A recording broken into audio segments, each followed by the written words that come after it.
ساتھیوں، کیسے ہو؟ امید کرتی ہوں آپ جہاں بھی ہوں گے خوشحال ہوں گے۔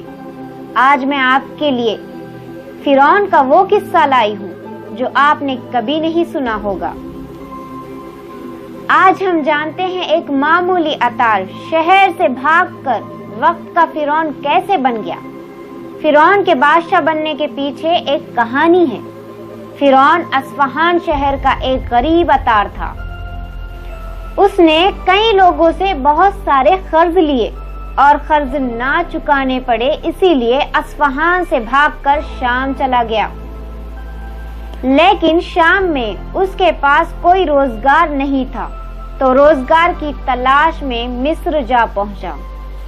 مصر میں اس نے دیکھا کہ تربوز بہت ہی کم قیمت کے ہیں، تو اس کے دماغ میں خیال آیا اسے شہر میں لے جا کر بیچا جائے تو نفع کا سودا ہوگا۔ وہ چنانچہ گاؤں سے بہت سارے تربوز لیے اور چل دیا شہر طرف تربوز بیچنے۔ لیکن شہر پہنچتے پہنچتے راستے میں کئی چنگی بھی آئے اور فرعون کو ہر جگہ چنگی دینی پڑی۔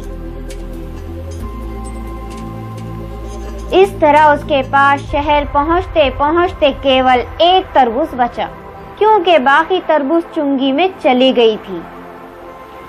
اب فرعون سمجھ چکا تھا اس ملک میں کوئی شاہی انتظام نہیں ہے، ساتھ ہی کوئی بھی چاہے شاہی افسر بن کر مال وصول کر سکتا ہے۔ مصر میں اس سمے وبا یعنی بیماری پھیلی ہوئی تھی، لوگ بہت زیادہ تعداد میں مر رہے تھے، اور فرعون نے اس کا فائدہ لیا اور قبرستان میں جا بیٹھا، اور جب کوئی مردہ لے کر قبرستان میں آتا تو ان سے کہتا شاہی افسر ہوں، مردوں پر 5 درہم ٹیکس لگا ہے، تو مجھے 5 درہم دے پھر دفن کرو۔ اس طریقے سے اپنے کچھ ہی وقت میں بہت سارا مال اکٹھا کر لیا۔ لیکن ایک دن اتفاق سے کوئی بڑا آدمی دفن کرنے کے لیے لایا گیا، تو فرعون اس بڑے آدمی کے وارثوں سے بھی پیسے کی مانگ کی، لیکن پیسے نہیں ملے، بلکہ فرعون کو گرفتار کر کے بادشاہ تک پہنچا دیا گیا اور بادشاہ کو پورا واقعہ بتایا گیا۔ بادشاہ نے فرعون سے سوال کیا، تمہیں قبرستان پر کس نے مقرر کیا تھا؟ فرعون نے جواب میں کہا، مجھے آپ تک پہنچنا تھا، اسی لیے یہ بہانہ بنایا تھا۔ میں آپ کو خبر کرنا چاہتا تھا کہ آپ کے ہی ملک میں بہت ہی خراب حالات ہیں۔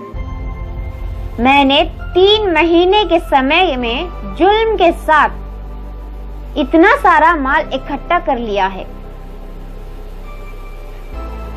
آپ کو خبر ہے دوسرے حکام کیا کچھ کرتے ہوں گے، اور یہ کہہ کر اپنا سارا مال بادشاہ کے آگے ڈال دیا۔ فرعون نے کہا، اگر آپ انتظام میرے حوالے کر دے تو میں آپ کو ملک درست کر دکھاؤں گا۔ بادشاہ کو یہ بات اس کی بہت پسند آئی۔ پھر بادشاہ نے فرعون کو ایک چھوٹا سا عہدہ دے دیا۔ فرعون نے بھی بادشاہ اور عوام کو خوش رکھنے کے لیے اچھے اچھے طریقے اختیار کیے۔ سلسلہ دھیرے دھیرے چلا اور ایک دن فرعون کو تمام لشکر کا افسر بنا دیا گیا۔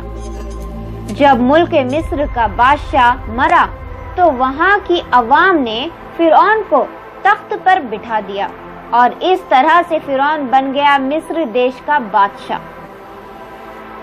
تب تک کے لیے اللہ حافظ۔ ایسے ہی خاص، ضروری اور چنندہ جانکاری کے لیے چینل کو سبسکرائب ضرور کیجیے۔